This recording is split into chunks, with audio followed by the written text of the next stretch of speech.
Sungguh sangat bersuka cita bisa bertemu kembali pada pagi hari ini. Saya menyapa semua, shalom. Ya, kita di minggu-minggu merayakan Natal pada hari-hari ini. Saya rindu untuk membagikan kepada kita semua tentang kebenaran firman Tuhan, berbicara tentang Immanuel, sebab tema sentral Natal untuk persekutuan gereja-gereja Indonesia yaitu Immanuel Matius 1:23, dan juga gereja-gereja Indonesia memakai juga tema Immanuel, Allah bersama kita. Nah, tentunya saya akan menyampaikan dari perspektif yang lain, bagaimana cara Tuhan menyertai kita. Tentunya kita harus memahami dalam konteks kebenaran firman Tuhan bagaimana Tuhan menyertai kita. Nah, supaya kita semakin belajar lebih luas lagi wawasan kita, mari sama-sama kita membuka Alkitab. Matius pasal yang ke-9 ayat 27 sampai dengan 31. Matius pasal 9 ayat 27 sampai 31 bisa disimak. Saya membaca. Lembaga Alkitab Indonesia memberi judul Yesus menyembuhkan mata 2 orang buta. Ayat 27. Ketika Yesus meneruskan perjalanannya dari sana, 2 orang buta mengikutinya sambil berseru-seru dan berkata, "Kasihanilah kami, hai anak Daud." Setelah Yesus masuk ke dalam sebuah rumah, datanglah kedua orang buta itu kepadanya, dan Yesus berkata kepada mereka, "Percayakah kamu bahwa aku dapat melakukannya?" Mereka menjawab, "Ya Tuhan, kami percaya." Lalu Yesus menjamah mata sambil berkata, "Jadilah kepadamu menurut imanmu." Maka meleklah mata mereka. Dan Yesus pun dengan tegas berpesan kepada mereka, katanya, "Jagalah supaya jangan seorang pun mengetahui hal ini." Tetapi mereka keluar dan memasyurkan dia ke seluruh daerah itu. Perhatikan di ayat yang ke-30, di situ dikatakan, maka meleklah mata mereka. Artinya 2 orang buta tadi ketika datang kepada Tuhan, mereka disembuhkan, mata mereka dicelikan, dan Alkitab berkata mujizat terjadi dengan sangat luar biasa. Maka meleklah mata mereka. Hari ini saya mau sampaikan kepada saya dan saudara bahwa mujizat itu sesuatu hal yang supranatural, yang tidak bisa ditakar, diukur dengan kepikiran manusia yang terbatas ini. Sebab mujizat itu berbicara yang tidak mungkin menjadi mungkin, sesuatu yang mustahil menjadi tidak mustahil.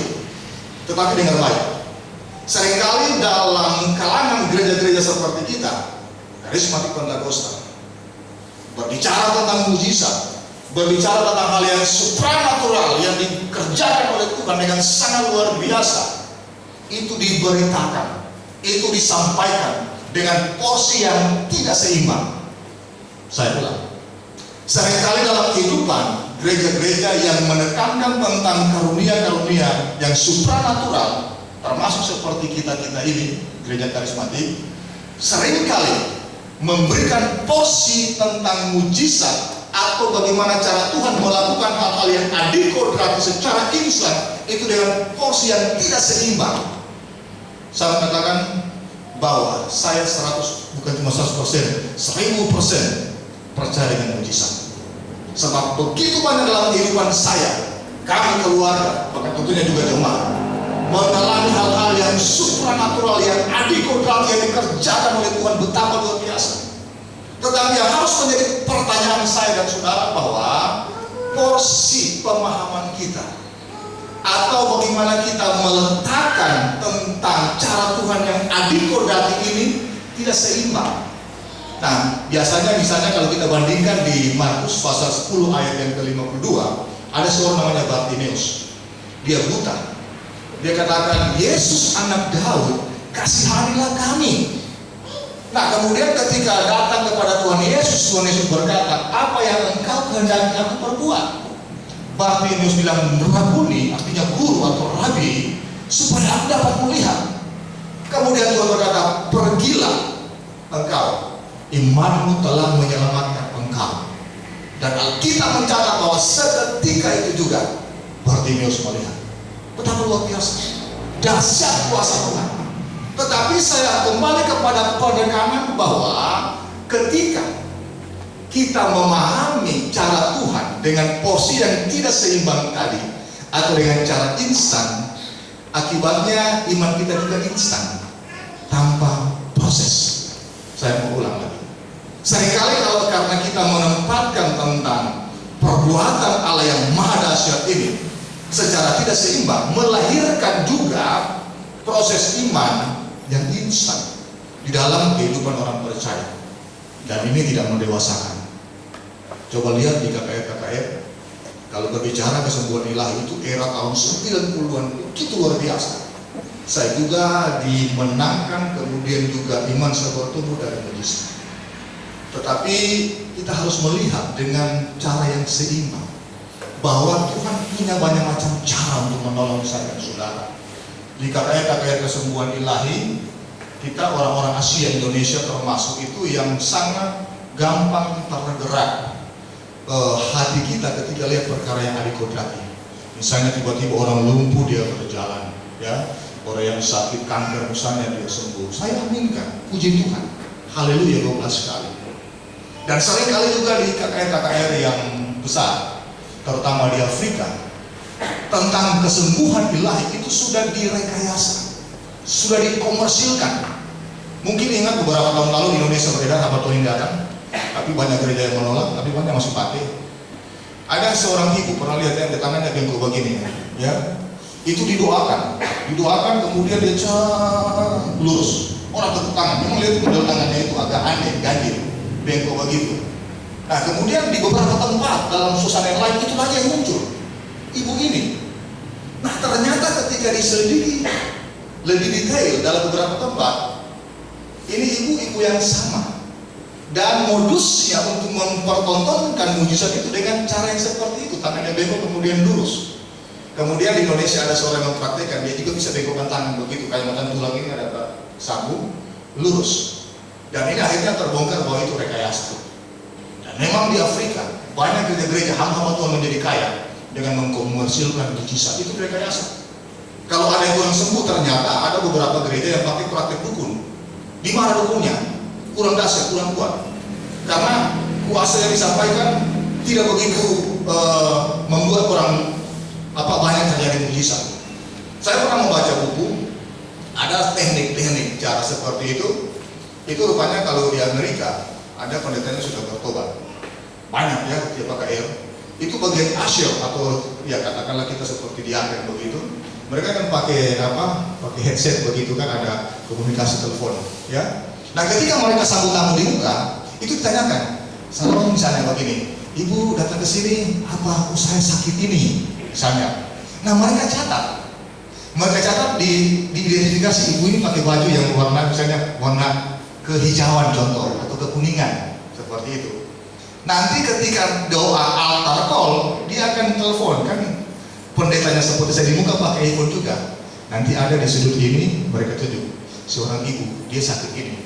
Nah, kemudian dia berdoa, dia akan bilang begini, saya mendengar suara kudus, ada seorang ibu di sudut sana, katakan lepas baju hijau, dia sakit ini, maju ke depan, Tuhan akan menyembuhkan engkau. Ibu ini kaget, loh dia tahu dari mana? Nah, itu kan teknik rekayasa, maju ke mendoakan. Nah, biasa dengan sugesti sesaat merasakan sembuh, padahal belum tentu diperiksa dokter. Saya mau tekankan bahwa bukan saya tidak percaya mujizat, sangat percaya mujizat, tetapi ulang-ulang saya bilang jangan memberikan porsi yang terlalu besar akan hal ini. Sebab iman kita akan kerdil, akan pernah kita berharap bergantung kepada cara Tuhan dengan cara-cara yang lain, yang alamiah misalnya. Di tentera beberapa tahun lalu, awal-awal saya akan tentera ikut KKR di beberapa tempat. Saya dulu di bagian muka. Biasanya ibu ya selalu sibuk saya kalau saya agak geli ya. Maksudnya ya saya bukan mendiskreditkan hamba Tuhan. Ya, ada seorang ibu maju di depan altar call ini. Ibu sakit apa? Ya.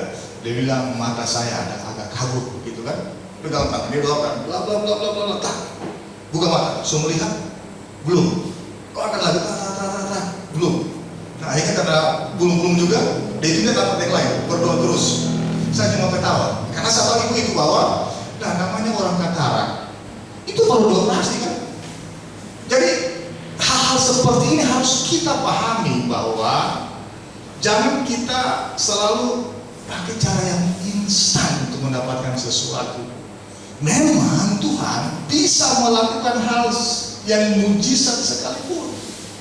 Seringkali hamba-hamba Tuhan seperti kami, ya saya otokritik juga ini, ketika melakukan sesuatu doa, katakanlah kepada konsili, mengabaikan prinsip Tuhan Yesus. Perhatikan Tuhan Yesus ketika dia bertanya, atau ada orang yang akan diminta disembuhkan, misalnya seperti orang buta ini, Tuhan kasihanilah kami, atau saya supaya, jadi ditanya, apa yang kamu kehendaki aku perbuat kepadamu? Pertanyaan saya, apakah Tuhan Yesus tidak tahu? Ketika ada orang buta datang, mau ditanya begitu lagi. Saya pun yang hamba Tuhan manusia biasa, saya tahu. Ketika ada orang buta, pasti dia ingin untuk sembuh, dia ingin untuk melihat. Tetapi yang harus kita lihat bahwa pertanyaan Tuhan Yesus, apa yang kamu kehendaki aku perbuat kepadamu? Nah, ini dalam dunia pelayanan pastoral namanya konseling. Seringkali kita perlu hamba-hamba Tuhan seperti kami, ketika akan mendoakan seseorang harus konseling dulu.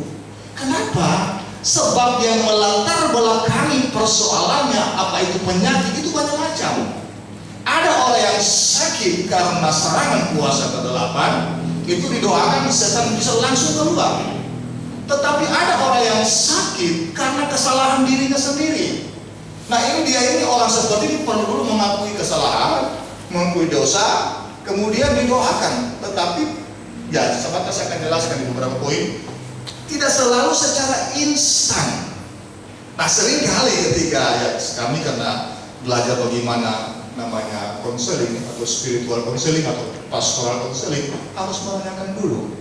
Saya kalau dipanggil jemaat doakan A, B, C di rumah sakit, tidak ada datang langsung mari kita berdoa dalam nama Tuhan percaya saya sembuh. Nah, saya harus tanya dulu, kecuali orang yang saya sudah tahu apa sakitnya, atau mungkin kalau istrinya supaya dia yang bilang, oh saya sakit ini, dan tadi juga melalui telepon. Nah, kemudian saya jelaskan 3 penyebab penyakit itu bisa. Yang pertama dari iblis, yang kedua karena alam ini sudah tidak ideal membuat orang bisa sakit, yang ketiga karena kesalahan diri sendiri. Nah, dari 3 macam ini dia ada di mana? Bisa ada 1 macam, bisa 3-3. Nah, di situ kita bimbing dia untuk berdoa. Dan saya melihat bahwa banyak mujizat terjadi dengan hal-hal yang seperti ini. Nah, sehingga kalau kita melihat cara Tuhan Yesus, dia harus bertanya kebanyakan, apa yang kamu kehendaki aku perbuat kepadamu? Nah, di sini kita akan melihat bahwa perlunya kita tumbuh di dalam iman, harap, dan kasih. Amin. Jangan kita 10 tahun lalu dengan hari ini sama. Sebab saya harus juga mendewasakan jemaat. Mujizat itu iya, amin, saya percaya. Tuhan sanggup melakukan mujizat, iya, amin, saya percaya. Karena saya pendeta karismatik, saya juga banyak melakukan doa untuk mujizat. Banyak juga doa yang terjadi, banyak juga yang tidak, banyak juga yang mati. Tetapi persoalannya dalam jiwa orang itu. Karena setelah dia sembuh atau dia mendapatkan jalan keluar dari persoalannya, next one, mau apa lagi ke depan? Tentunya harus ada tindakan lanjut. Nah, ini yang seringkali dilupakan. Sehingga ketika orang hanya memburu mujizat dan ketika dia terima mujizat, dia bisa ingkar lagi. Kalau kita membaca di Injil Yohanes, banyak orang yang mencari Tuhan karena mujizat. Tetapi ketika Yesus memperkatakan firman yang keras, mereka tawar hati dan undur. Artinya mereka tidak mau. Nah, model iman seperti ini jangan terjadi bagi saya dan saudara. Jemaat GB Sola Gracia di tempat ini, yang setuju katakan amin. Harus demikian, karena kita setiap saat bulan ini akan kita tinggalkan, akan masuk 2021. Jangan punya iman cengeng, kita harus meningkat, kita harus maju. Dalam 2 malam hari Sabtu kemarin, ya saya menekankan bahwa kita harus punya visi ke depan. Saya bergumul dengan biasa dalam tangisan bergumul ketika melihat dalam pelayanan begitu banyak jemaat, katakanlah yang belum dewasa, katakanlah masih stuck, lari-lari tempat, bahkan mungkin mundur. Kami menangis di hadapan Tuhan. Kenapa? Karena mempertanggungjawabkan apa yang Tuhan percayakan di hadapan Tuhan. Ini berat. Nah, oleh karena itu begitu besar kerinduan saya sebagai seorang pemimpin jemaat untuk kita sama-sama bertumbuh dalam iman, harap, dan kasih yang ideal, yang punya tahapan yang bisa kita ukur dari waktu ke waktu. Yang setuju katakan amin. Nah, kita akan memasuki tahun-tahun ke depan tentunya tantangan lebih berat. Apakah kita masih punya iman yang kerdil, hanya suka dengan hal-hal yang instan? Dengar baik, saya tidak katakan bahwa mujizat itu biasa dan tidak usah kita percaya atau abaikan. Tidak, saya sangat percaya, sangat percaya. Dan oleh karena itu kita harus melihat dalam cara pandang Tuhan, cara perspektif Tuhan. Nah, tadi kan di judul saya bilang cara Tuhan menyertai kita, cara Tuhan Immanuel itu seperti apa. Nah, perhatikan, saya akan sampaikan bahwa yang kita baca tadi itu cara Tuhan yang supranatural. Hanya dengan perkataan yang tadi ini dia sentuh matanya, kemudian Bartimeus hanya dengan perkataan sembuh. Sama kasusnya orang buta. Nah, saya akan perlihatkan ada beberapa ayat saja, cuma 2 poin, supaya kita mengetahui dalam kasus yang sama yang dihadapi oleh Tuhan Yesus ketika menghadapi orang yang buta, itu berbeda cara penanganannya. Nah, seringkali yang disampaikan ke jemaat Tuhan itu hanya yang seperti ini. Maka melihatlah dia, maka celiklah matanya, hanya dengan perkataan Tuhan Yesus. Saya harus katakan ini ya dan amin. Tetapi saya ulang lagi bahwa jangan kita terlalu memberi pos yang terbesar dengan hal seperti ini, karena iman kita akan kerdil. Sebab Tuhan sanggup melakukan hal-hal yang ajaib. Alam semesta yang maha luas ini yang saya bilang bisa dijangkau, itu yang bisa dijangkau oleh pikiran atau akal manusia, 32 miliar tahun cahaya, itu maha luas. Tuhan sanggup buat, maka mungkin lebih daripada itu. Apalagi cuma hal-hal yang sangat kecil. Sehingga ketika mujizat terjadi dalam kehidupan kita atau kita melihat, jangan terlalu orang bilang over lah, ya. Ada sedikit posting, terima kasih Tuhan, saya mendapatkan ini, tidak salah. Tetapi kan kalau cuma misalnya beras 10 kilo kemudian diposting, bukan salah kita mengucap syukur. Tuhan itu luar biasa. Kan saya pernah kasih contoh. Misalnya seorang ahli matematika, katakanlah dia profesor doktor, jago matematika. Kita tanya, 5 kali 5 berapa Pak? Pasti dia tersinggung. Karena 5 kali 5, anak Pak pun juga tahu 25. Kalau ditanya sama profesor matematika kan gampang. Nah, apalagi kepada Tuhan semesta alam yang maha besar ini, cuma perkara yang kecil yang tidak ada artinya, masakan Tuhan tidak bisa. Dan masakan kita melihat itu dengan perspektif yang terlalu dibesar-besarkan. Dan oleh karena itu ketika kita melihat mujizat, kita mengucap syukur, Tuhan itu ya dan amin. Tetapi poin saya, kita harus melihat bagaimana cara Tuhan menolong kita dengan hal-hal yang bukan hanya seperti itu, walaupun itu yang menjadi dambaan kita. Nah, ini yang saya akan perlihatkan bagi saya dan saudara dalam konteks orang buta, supaya kita punya pemahaman yang sama.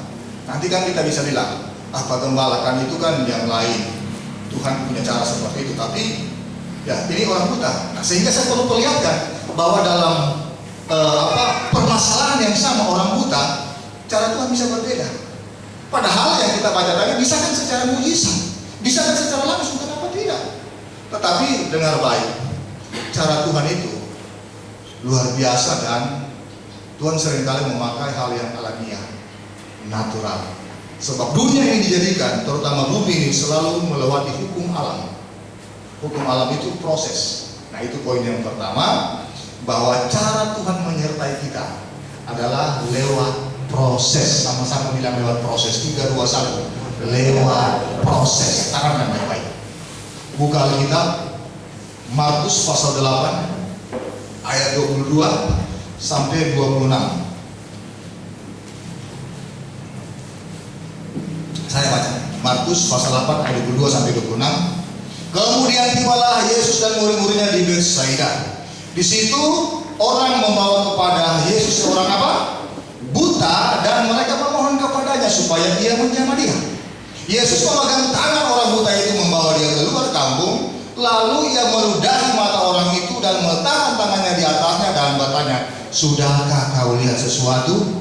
Orang itu memandang ke depan lalu berkata, aku melihat orang sebab melihat mereka berjalan-jalan, tetapi nampaknya seperti pohon-pohon. Yesus meletakkan lagi tangannya pada mata orang itu, maka orang itu sungguh-sungguh melihat dan malah sembuh, sehingga ia dapat melihat segala sesuatu dengan jelas. Sesudah itu Yesus menyuruh dia pulang ke rumahnya dan berkata, jangan masuk ke kampung. Perhatikan, lewat proses. Yang tadi yang kita baca hanya ditaruh tumpang tangan sembuh. Bartimeus di Markus 10 pasal yang ke-52 cuma disuruh pergi, tapi di sini diludah dari mata, ya. Langsung sembuh? Tidak. Disuruh melihat. Apa yang dia lihat? Dia lihat pohon seperti orang seperti pohon berjalan-jalan. Artinya masih kabur. Kemudian dibawa di luar kampung. Dia disuruh orang yang bawa, Yesus pegang tangannya. Sampai di kampung, kemudian didoakan lagi. Baru dia bisa melihat. Apa inti dari pengajaran ini? Bahwa Tuhan melakukan segala macam cara, dan pada saat yang lain Dia melakukan lewat proses. Amin. Bertahap. Nah, ini kita harus pahami dalam kehidupan kita bahwa cara Tuhan menolong tidak selalu instan. Dia memberi pelajaran kepada orang buta ini supaya bergantung kepada Tuhan. Karena ketika dia membawa orang buta ini keluar kampung, tidak disuruh orang yang bawa dia. Tidak, tadi kamu bawa, tolong pegang dari tangan, bawa dia keluar kampung. Tidak. Yesus yang pegang tangannya supaya orang ini merenungkan bahwa pengharapan hanya kepada Yesus. Amin. Dan ketika pengharapan hanya kepada Yesus, tidak selalu instan. Saya percaya ketika orang buta itu dibawa kepada Yesus, pasti pernah dia dengar cerita. Ada seorang rabi, anak muda yang begini. Dia luar biasa. Ada orang di sana buta, cuma dibilang begini, langsung melihat. Kan begitu kita kalau dengar mujizat. Mau coba nolongin orang. Nah, pemikiran dia ketika dibawa tentu sama. Supaya cuma dibilang pergi, sesembungan, melihat. Tetapi tidak seperti itu. Tuhan memakai proses. Nah, ini saya mau bagikan kepada kita di dalam skop kehidupan kita yang lain. Bukan hanya bertertumpu kepada penyakit, ya, tetapi dalam hal-hal yang lain kita juga harus memahami cara Tuhan menolong kita lewat proses. Amin. Nah, ini yang harus kita pegang dengan baik. Apapun yang hari ini kita upayakan di dalam pekerjaan, di dalam usaha, jangan selalu berpikir instan. Ya, coba tanya di ruangan ini saja, mereka-mereka yang sukses dalam usaha yang kita lihat dengan mata kita, apakah tiba-tiba langsung seperti ini hari ini?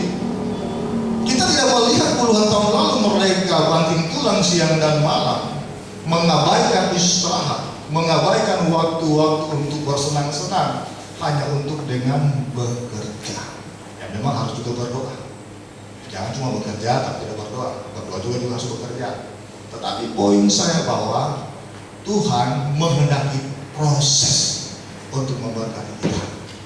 Mungkin usahamu hanya sebuah kios kecil, saya bilang, atau sebuah sebidang tanah, pekarangan. Tetapi kalau kita menghargai bahwa Tuhan bisa memberkati kita lewat proses, hargai dengan apa yang kau miliki. Amin. Tuhan memberikan kepada saya dan saudara itu porsinya beda-beda. Kan ketika perumpamaan ada 10 talenta atau 5 talenta, kan pernah kita mendengarkan ketika Yesus dan seorang bangsawan akan keluar kota, itu menggambarkan Tuhan Yesus yang naik ke surga. Dia bilang kepada anak buahnya yang murid-muridnya, ada 10 talenta itu dibagi, masing-masing sama 1, tetapi itu harus dikembangkan. Ada yang kembangkan 5, ada yang kembangkan 2, ada yang cuma ditanam di tanah. Di mana dia? Kenapa? Karena dia tidak mengembangkan potensinya. Saya mau katakan, sekecil apapun potensi saya dan saudara, kalau kita hanya mengeluh, hanya menggerutu, hanya menyalahkan Tuhan, menyalahkan orang lain juga, bahkan juga mungkin hamba-hamba Tuhan, atau kehidupan kita sendiri, atau diri kita sendiri, kita salahkan dengan baik. Kita sementara memprotes kebesaran Tuhan. Kita tidak melihat bahwa Tuhan punya banyak macam cara untuk menolong saya dan saudara. Amin. Nah, seringkali wadah atau proses yang Tuhan izinkan dalam kehidupan kita, kita tidak lalui dengan keuletan. Kita tidak lalui dengan kesabaran. Kita mau langsung di atas tanpa proses, tidak mungkin. Ya, yang muncul akhirnya rasa cemburu, iri melihat orang yang sukses, melihat orang yang berhasil dalam kehidupan dia. Kita tidak melihat bahwa dia telah melewati proses yang sudah begitu lama. Saya punya teman di Tentena ini, dia lama di Jakarta, pulang kampung dia usaha ayam potong. Ya. Ternyata bagi saya berhasil ayam potongnya yang dia usahakan. Dia bangun subuh, jam-jam 5 apa dia sudah bangun untuk atau pekerjaan. Kemudian ketika dia sudah mengajak usahanya, teman-temannya bilang, aduh, bagi-bagi rezeki. Mau tambah, orang mau minum bir dulu ini dia, pakai pantola. Dia cuma ketawa. Apa dia bilang? Aduh, saya ini suruh masuk dingin dari subuh bekerja. Ketika saya bekerja masuk di air apa semua kedinginan, kamu kan masih memborong. Jam 10 naik matahari baru bangun. Ya. Nah, maksudnya bahwa dia telah melakukan bagian dia dengan satu keuletan. Saya mau katakan bahwa sekecil apapun usaha kita, sekecil apapun keadaan kita dengan baik, Tuhan akan mengirimkan berkat atau menolong saya dan saudara, asal kita mau untuk diproses. Amin. Ketika dipercayakan hal-hal yang kecil dalam pekerjaan kita, harus bersyukur dan harus kita upayakan dengan baik. Kalau itu misalnya sebuah kios katakanlah cuma kecil, lakukan dengan setia, lakukan dengan jujur. Walaupun mungkin situ kita di luar sana orang pergi pesta, pergi padungku, pergi mana, jangan sampai ditutup usaha kita. Kenapa? Karena nanti orang yang datang di situ dia lihat tutup, dia akan pindah ke tempat lain kan. Kita kehilangan satu orang pelanggan lagi. Nah, banyak hal, walaupun cuma hal-hal yang kecil, yang kita lakukan dengan baik. Saya ingat almarhum mama saya, ya adik saya dengar ini, masih di Manado mereka. Saya datang di Tentena ini 10 tahun lalu, ya 12 tahun lalu. Mama saya itu dia selalu jualan kue. Ibu Elin tahu karena sama-sama mereka, ya. Itu dia taruh di pasar. Nah, saya waktu itu selalu bantu karena saya masih tinggal dengan mama beberapa bulan. Pagi-pagi saya taruh mobil, saya taruh kue-kue toples, saya bawa di pasar. Nah, kemudian ada yang lihat saya. Dia bilang begini, komisi ini nih, Arabel nih kok kau kepala Yesus seperti ini kukis. Mama bilang, saya tuh anakmu. Orang mereka lihat bahwa saya, ya anaknya mama dan saya memang sudah terbiasa dari kecil untuk seperti itu. Poin saya bahwa apapun yang kita lakukan, mungkin itu wadahnya atau tempatnya kecil, tapi kalau kita usahakan dengan baik, Tuhan akan memberkati kehidupan kita. Amin. Amin. Itu proses yang Tuhan sedikit. Ya. Kalau hari ini Pak Roy, Pak Rifa tanam cingke, ya biasa dia postingkan ada 100 pohon. Dan apa? 5 tahun depan pasti akan panen. Amin. Amin. Amin. Tapi jangan juga cuma untuk diri sendiri, untuk pekerjaan Tuhan lebih utamakan. Amin. Bilang amin Pak Roy. Amin. Ya, puji nama Tuhan. Luar biasa. Ya biasa kan di postingan kan selalu orang posting bilang ngeloro-loro begitu kan. Artinya dia memancing situasi, tapi luar biasa.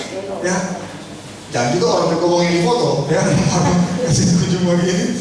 Ya, tapi saya sangat menghargai seperti itu bahwa disitulah Tuhan akan memberkati lewat proses yang kita lakukan.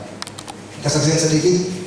Tadi malam ya, saya tidur sudah subuh sampai jam 4 menyaksikan anak kami Selin sementara ikut kontes Putri Pendidikan Nasional di Bandung. Ya. Harapan kami dia masuk 10 besar sudah lumayan. Karena saya tahu lawan-lawannya itu pasti lawan-lawan yang tangguh, ya orang-orang yang di sana. Apalagi kita Sulawesi itu biasanya daerah kecil. Tetapi ketika dia masuk 10 besar, ya, aduh saya bersyukur, puji Tuhan. Kemudian ketika diperkecil lagi 5 besar, dia masuk di sana. Wah, saya ada harapan ini. Nah, harapan saya memang dia sudah bilang ya paling kan ada temannya yang dirasa lebih berat. Tetapi karena saya lihat dia waktu terakhir sudah ada capek sehingga ada blank ketika ditanya, agak terdiam dan tersendat. Hanya pengumuman dia jatuh di runner-up 3, ya urutan keempat. Saya bersyukur dia bisa mengalahkan yang 30 peserta yang lain, bahkan dari Jawa, bahkan dari daerah yang maju. Poin saya bahwa saya melihat bagaimana usaha dia untuk buat improvisasi, ya. Di dalam memenuhi kebutuhan dia selalu apa istilah sekarang endorse ya di media sosial. Itu ada tips di sana dia lakukan. Ya seringkali saya tunggu-tunggu, belum minta doi ini, berarti masih ada DP doi, karena saya bisa ukur sekian waktu dia pasti minta uang, oh belum. Nah seketika saya tanya masih ada Pak. Saya bersyukur bahwa perjuangannya walaupun memang dia sempat kurang sehat tadi subuh, saya tanya sama temannya yang jaga dia, ya memang maraton dia berapa hari. Tetapi perjuangan yang dia lakukan lewat proses tahap demi tahap, saya kurang yakin dia bisa begitu, karena dia mirip saya. Kalau bisa di orang itu gagal, begitu kan dari kecil. Tapi ketika dilatih menghadapi orang banyak pun juga terbiasa. Dan tentunya itu lewat proses, dan di sanalah Tuhan memberkati. Puji nama Tuhan. Dan terima kasih buat doa jemaat dan supportnya sehingga sampai tadi malam subuh masih banyak yang menonton. Ya puji Tuhan. Kemudian yang kedua, cara Tuhan menyertai kita. Ya, mari kita lihat di Yohanes pasal 9 ayat 1 sampai 7. Yohanes pasal 9 ayat 1 sampai 7 saya baca. Orang buta yang sejak lahirnya, waktu Yesus sedang lewat, ia melihat seorang yang buta sejak lahirnya. Murid-muridnya bertanya kepadanya, "Rabi, siapakah yang berbuat dosa? Orang ini sendiri atau orang tuanya sehingga ia dilahirkan buta?" Jawab Yesus, "Bukan dia dan bukan juga orang tuanya, tetapi karena pekerjaan-pekerjaan Allah harus dinyatakan di dalam dia. Kita harus mengerjakan pekerjaan dia yang mengutus aku selama masih siang, akan datang malam di mana tidak ada seorang pun yang dapat bekerja. Selama aku di dalam dunia, akulah terang dunia." Setelah ia mengatakan semuanya itu, ia meludah ke tanah dan mengaduk ludahnya itu dengan tanah, lalu mengoleskan pada mata orang buta tadi dan berkata kepadanya, "Pergilah, basuhlah dirimu dalam kolam Siloam." Siloam artinya yang diutus. Maka pergilah orang itu membasuh dirinya, lalu kembali dengan apa? Matanya yang sudah melek. Perhatikan cara Tuhan menyertai kita. Yang pertama tadi apa? Lewat proses. Yang kedua, menggunakan wadah. Bilang sama-sama, menggunakan wadah. Nah, dalam kasus yang sama orang buta, kan saya bilang di awal, tadi kita baca itu langsung diperkatakan sembuh. Tetapi apakah semuanya demikian? Tidak. Dalam kasus yang sama orang buta, yang tadi dia pakai proses, diludah dulu baru dia melihat, tapi masih sama. Dan dalam yang ketiga ini, Tuhan tidak langsung juga mengatakan atau menumpang tangan atau pakai ludah lagi, tapi dia meludah ke tanah. Tanah itu diaduk-aduk, ya kemudian dia tempelkan, dia oleskan ke mata. Apa yang saya sampaikan di sini berbicara tentang konteks dari cara Tuhan menyertai kita, yaitu memakai wadah. Ada sarana yang digunakan oleh Tuhan. Ketika menyembuhkan orang buta tadi, dia meludah ke tanah kemudian diaduk-aduk. Saya tertarik dengan kata mengoleskan ini. Saya pernah membaca dalam satu artikel, ketika mengoleskan itu Rasul Yohanes memakai istilah tabib kuno di zaman Kaisar Romawi. Karena kata mengoles itu akar katanya salib. Nah, ketika Yesus meludah ke tanah, dia mengaduk tanah itu, ludah dengan tanah itu membuat salib, epikrio dalam bahasa Yunani. Itu kalau tidak salah namanya tabib Gaius Gaden, orang Yunani zaman dulu. Itu tabib sama dengan dokter pribadinya Kaisar. Itu membuat salib untuk membuat, misalnya kalau ada orang sakit mata ke kiri atau bagaimana, pakai salib. Nah, ketika Yesus menyembuhkan orang buta itu, dia pakai salib. Karena Alkitab bilang dia epikrio, mengoles. Artinya tanah yang diludahi tadi itu dijadikan salib oleh Tuhan untuk mengoleskan mata orang buta tadi sehingga dia melek, bisa melihat.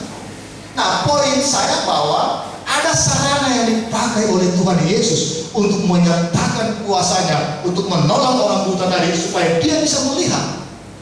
Nah, kalau kita perluas lagi poin ini dalam kehidupan kita setiap hari, bahwa Tuhan sanggup menolong saya dan saudara. Dia Allah yang menyertai kita, tapi dia pakai cara yang ada wadah.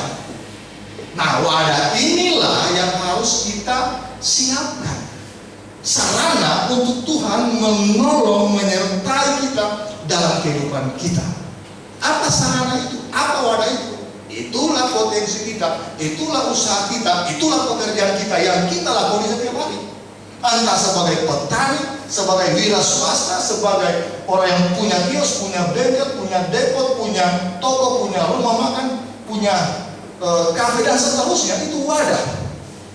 Dan wadah ini mungkin berbeda-beda, tapi dengan baik. Lewat wadah itu Tuhan menolong, menyertai saya dan saudara. Amin. Seringkali kita berdoa, Tuhan tolong saya begini. Tuhan kan tanya, mana wadahmu? Harus punya sarana. Kalau tidak ada, tidak akan bisa. Sebagai seorang pegawai, tentunya itu sarananya bekerja dengan giat, dengan ulet, dengan jujur, dengan berintegritas. Nah, seringkali orang dihengkang dari pekerjaannya, entah dia dikeluarkan, dipecat, atau kontraknya tidak diperpanjang. Kenapa? Karena kualitas kerjanya yang dinilai oleh perusahaan atau manajemen tidak memuaskan. Kalau kita mengalami hal demikian, introspeksi diri, berbicara dalam pekerjaan, dimanapun kita. Sebab di dalam dunia usaha, dia akan melihat kompetensi, dia akan melihat integritas. Ya, orang dia harus rajin, ulet, dan jujur. Jujur juga, tidak rajin, tidak ulet, tidak bisa. Jangan kita anggap, kita jujur, saya tidak mencuri, saya tidak korupsi, tapi kita tidak ulet, tidak bisa. Kan ada namanya key performance appraisal dalam dunia usaha. Saya lama di dunia sumber daya manusia, itu dinilai, ada poin-poinnya, ada raportnya. Nah, jadi kalau bekerja tidak punya satu kualitas, tidak mungkin akan dipakai. Dan dunia sekarang dunia penuh dengan persaingan, maka kita harus tingkatkan kompetensi kita, kemampuan kita, belajar, bekerja, berusaha, dan terus dengan baik. Di situ Tuhan akan menolong kita.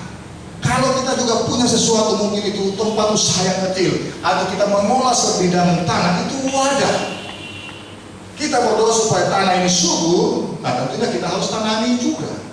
Banyak macam hal itu. Dan kemudian dalam usaha yang kita lakoni, kita jalani juga, kita harus punya satu integritas, satu keuletan. Nah, sekarang ketika kita berdoa kepada Tuhan, Tuhan tanya, wadahmu apa? Sekarang hari ini renungkan apa wadah kita. Sebelum kita masuk 2021, siapkan wadahmu. Mungkin engkau cuma bisa buat kue, jajanan atau apa, menjajakan barang-barang jualan. Saya kan melihat jemaat yang biasa, ya, ada oma tempe sini. Saya terharu biasa, ya. Saya mau apa sih enggak? Dia bilang tidak usah, cuma bawa. Jalan jauh sampai di sawah jual. Dan saya lihat bagaimana cara Tuhan memberkati, menyertai, diberikan kekuatan, diberikan kesehatan, diberkati. Nah, tentunya hal ini sesuai dengan porsi yang dia lakukan di dalam.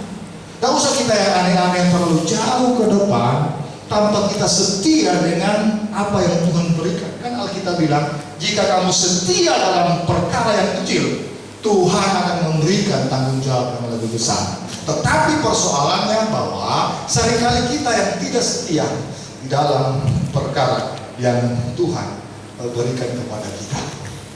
Saya bersyukur beberapa tahun lalu jemaat kita dapat prioritas, tentunya karena lewat studi kelayakan untuk diberikan support usaha. Ya, ada Ibu Daedi dan juga Pak Hensi.